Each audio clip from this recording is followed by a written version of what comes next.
Bonjour, bienvenue à Grésy-sur-Aix. Nous sommes là pour rencontrer Monsieur le maire, Florian Maître, et pour parler bien sûr de ses vœux 2022. Bonjour Laurent. Des projets, et puis faire un petit point bonjour. Bienvenue à Grésy-sur-Aix. Ah bah, on est formidable ici, on a le soleil, on a une vue formidable sur Aix-les-Bains, vous êtes super bien situé. Hein. Bah oui, oui. Et au niveau démographique, du coup, ça fonctionne plutôt bien d'après les derniers sondages. On est très dynamique, effectivement, 4700 habitants, et la moitié de la population a moins de 40 ans et le tiers moins de 25, donc Grésy est une commune très jeune.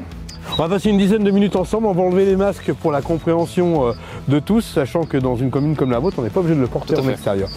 Revenons un petit peu sur cette année 2021, ça a été une gestion de crise pour vous. Gestion de crise, notamment du côté des services, où ça nécessitait beaucoup d'agilité et de réaction face à la crise sanitaire, mais à Grésy, on a fait le choix de ne pas dégrader le service public, ce qui a été un beau challenge pour les agents et les services. Alors on vous connaît comme homme de projet, justement vous avez voulu poser les valises en 2021 et faire le point sur ce que vous alliez faire de Grésy-sur-Aix dans les années à venir. Alors on a beaucoup de projets, je vous confirme, et effectivement 2021 ça a été l'année où on a terminé un certain nombre d'études, où on a commencé la concertation aussi sur les projets les plus structurants, et ça tombe bien puisque 2022 ça va être l'année de la concrétisation. Alors quelles sont ces priorités de 2022 ? On en a plusieurs, l'environnement, l'urbanisme, la culture et aussi les mobilités où il y a beaucoup de choses à faire. Allez, on passe tout de suite au premier sujet.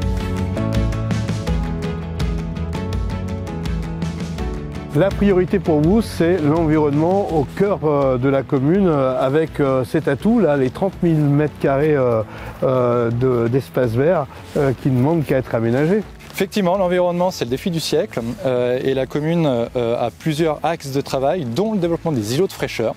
Et c'est vrai qu'en plein centre de commune, de Grésy, on a 30 000 m² qui sont à travers ces prés aujourd'hui où il n'y a rien dessus. Et l'idée, c'est qu'en 2022, on puisse commencer à concerter, à aller voir la population pour savoir qu'est-ce qu'on peut développer en termes de jeux pour enfants ou d'îlots de fraîcheur. Et ça fait aussi un sens avec un parc urbain qu'on veut créer en bas, on ira voir tout à l'heure, de plus de 6 000 m². Et voilà, l'idée c'est comment on essaye de conforter la nature en ville pour Grésy-sur-Aix. Alors deuxième thème important lorsqu'on vit comme ça dans ce havre de paix, c'est l'agriculture partagée. Tout à fait, et en lien avec les papillons blancs à Grésy-sur-Aix, on a un projet de jardin partagé, de créer 25 lopins de terre de 35 m² et une parcelle collective de 220 m². Donc effectivement, c'est les circuits courts, c'est la proximité, et puis c'est un vrai projet aussi d'inclusion sociale, puisque avec les personnes en situation de handicap du côté de la PUI, on souhaite créer une association pour aussi les intégrer dans l'animation de ce jardin. Florian Maître, quand on parle d'environnement, on parle aussi d'économie d'énergie, et là aussi il fallait un peu renouveler le matériel et les équipements. Tout à fait. Alors on a un double objectif, c'est comment on réduit massivement notre consommation électrique. Donc ça passe par le renouvellement notamment des LED et des candélabres. Aujourd'hui Grésy, on a 10% de luminaires qui sont en LED. L'idée c'est qu'à la fin du mandat on en ait 50, c'est 300 000 € qu'on va mettre sur la table.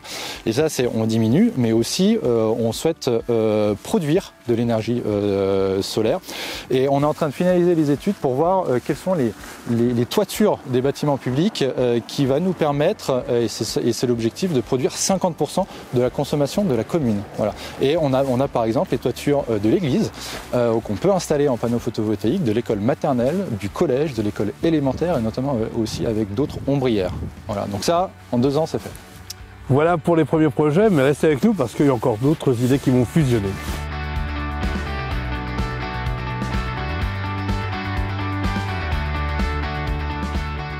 Finalement, Grésy-sur-Aix s'est éclaté entre le chef-lieu et la Serraz.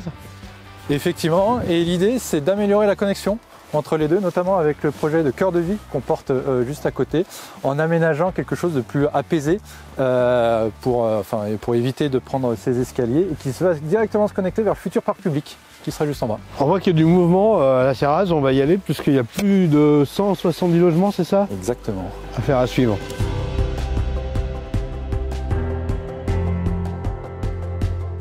Alors pour parler du chapitre urbanisme, on se retrouve sur la place Paulette-Besson, qui sera le premier acte de ce réaménagement total de ce bas de la commune. Effectivement, donc aujourd'hui on a 100 logements qui sont en cours de construction, qui seront terminés début 2023, et l'idée c'est qu'à la fin 2022, on puisse complètement requalifier la place Paulette-Besson, donc une ancienne résistante, où la moitié de l'espace va être complètement végétalisé. On va planter plus d'une vingtaine d'arbres et on va créer un cheminement piéton, mobilité douce, qui va bien entendu venir du futur parc public, traverser à travers un plateau surélevé et rejoindre une future passerelle de l'autre côté. Et autre intérêt, c'est qu'on va conforter le pôle commercial, puisqu'on va avoir plusieurs commerces qui vont être au rez-de-chaussée du futur bâtiment, mais surtout on va gagner de l'espace devant les commerces existants pour voilà, conforter l'attractivité commerciale de la zone.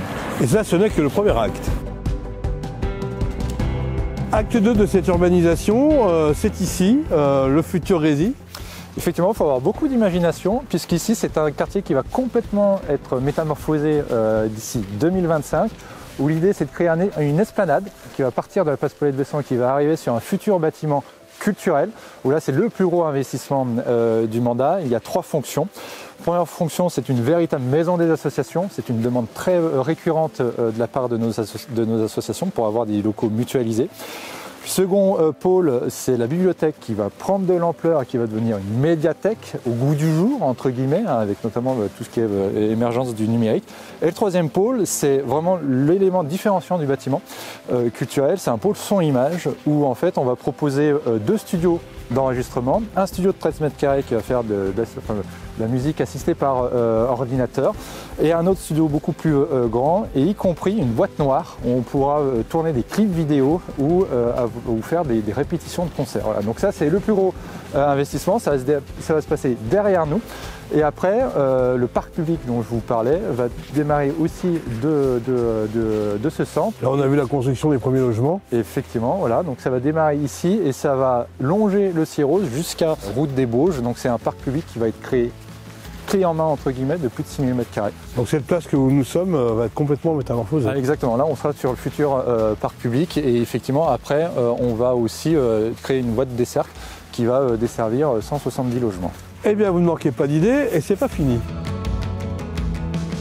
On vous sent motivé pour accélérer les choses. Beaucoup de logements sur une commune de 4000 habitants. On peut se poser la question, est-ce que ça va pas un peu trop vite? Oui, et la question est légitime et c'est pour ça qu'en fait on essaye de maîtriser l'urbanisme. C'est pour ça qu'on construit ici, parce qu'on a les mobilités douces et alternatives, on va en parler tout à l'heure.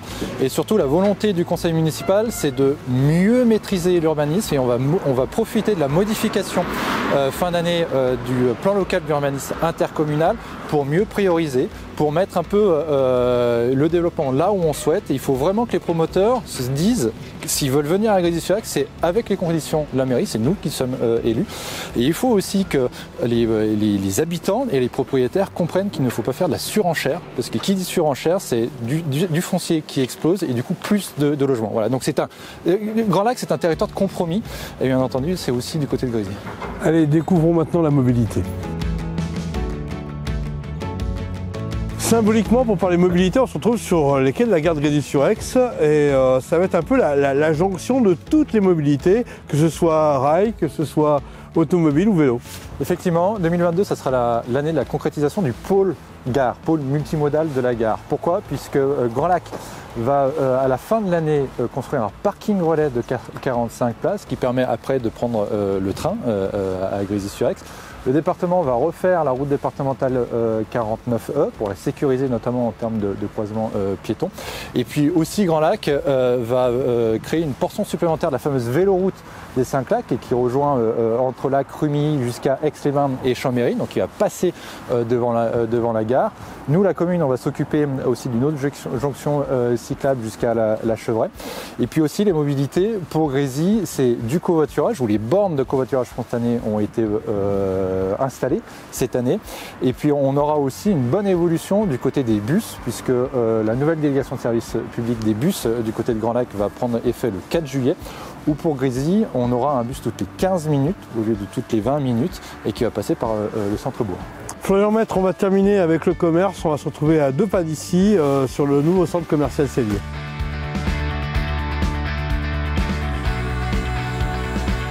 La partie commerce avec ce nouveau centre commercial Cellier qui est ouvert il y a quelques semaines maintenant.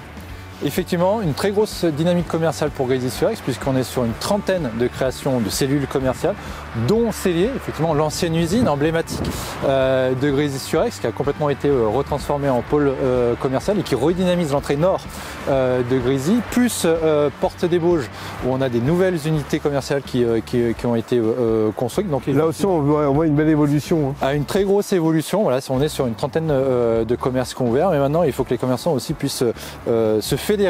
Entre le bas et le haut, si je puis dire. Tout à fait. Et puis voilà, proposer des animations commerciales pour faire vivre la dynamique commerciale de Grésy. Alors à noter aux Portes des Bauges, c'est la réalisation d'un centre pôle médical. Tout à fait, une très très belle réalisation d'un bâtiment qui va se finaliser mi-2022, porté par le pharmacien, où la pharmacie va triper de surface. On va avoir un laboratoire d'analyse qui va s'implanter. Et puis on aura d'autres médecins généralistes et des médecins spécialisés qui vont s'installer effectivement à Grésy.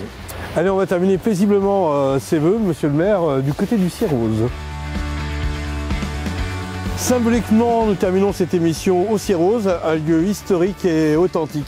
Un lieu historique, effectivement, puisque 2021, Grésy-sur-Aix est redevenue une commune touristique avec l'ouverture du Château Brachet et des Gorges du Cierrose par Grand Lac. Et puis c'est aussi un symbole puisque ça fait le lien entre les projets qu'on a vus, donc l'avenir, et puis l'histoire de Grésy. Pour finir, Florian Maître, je vous laisse présenter vos vœux à la population. Eh bien, écoutez, au nom du conseil municipal et des agents de Grésy-sur-Aix, je vous souhaite une très bonne année 2022, qu'elle puisse apporter la sérénité sanitaire dont on espère toutes et tous, et puis aussi la sérénité sociale, et qu'on puisse se retrouver très rapidement lors d'événements festifs. Je pense qu'on en a tous besoin. Merci Florian Maître, bonne année à vous tous, que vous soyez de Grésy-sur-Aix ou partout en Savoie.